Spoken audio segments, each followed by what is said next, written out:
We decide who comes to Europe and not the traffickers. A strong statement from European Commission President Ursula von der Leyen, who visited the Italian island of Lampedusa following complaints from the Italian Prime Minister Giorgia Meloni, and a state of emergency declared on the island due to the surge in migrants, mostly from North Africa.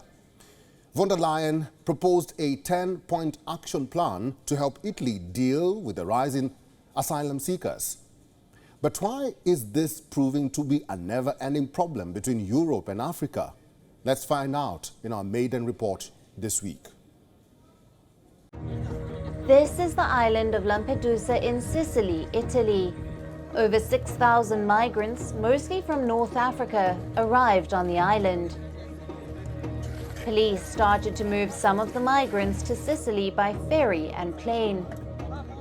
I want to send a clear message to those who want to enter Italy illegally, that it's not convenient to rely on human traffickers because they ask you for a lot of money and they put you on boats that are often not equipped to make those journeys. And in any case, if you enter Italy illegally, you will be detained and repatriated. European Commission President Ursula von der Leyen even traveled to Lampedusa as dozens of the Italian island citizens protested over a recent surge in migrant arrivals. The European Union now says they have a plan for the migrants issue in Europe. It is very important for me because irregular migration is a European challenge and it needs a European answer. So we are in this together. Lampedusa, which is closer to Africa than the Italian mainland, has been overwhelmed this week by thousands of people hoping to reach Europe from Tunisia, which has replaced Libya as the main base for migrant smuggling operations in the Mediterranean. The Italian Red Cross says that around 700 new arrivals had been transferred off Lampedusa, and 2,500 more transfers were planned to try to relieve pressure on the island's refugee center, which has a normal capacity of around 400 people. As of the 16th of September 2023, the center was hosting about 3,800 people, down significantly from the more than 6,000 registered that week. There have been misfortunes in the recent past. Shipwrecks dominated headlines in August, where thousands of migrants on board boats drowned at sea in Greece, forcing the Pope to react.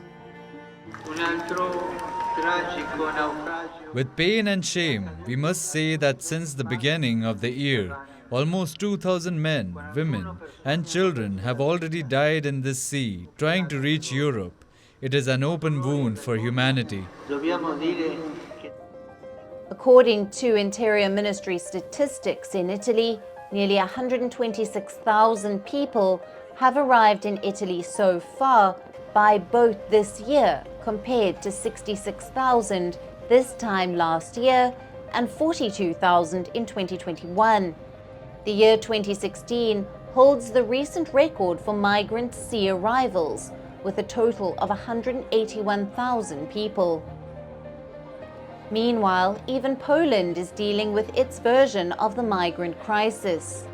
Details about the corruption scandal are coming to light a month ahead of the country's parliamentary election, scheduled for the 15th of October, leaving law and justice struggling to control the damage.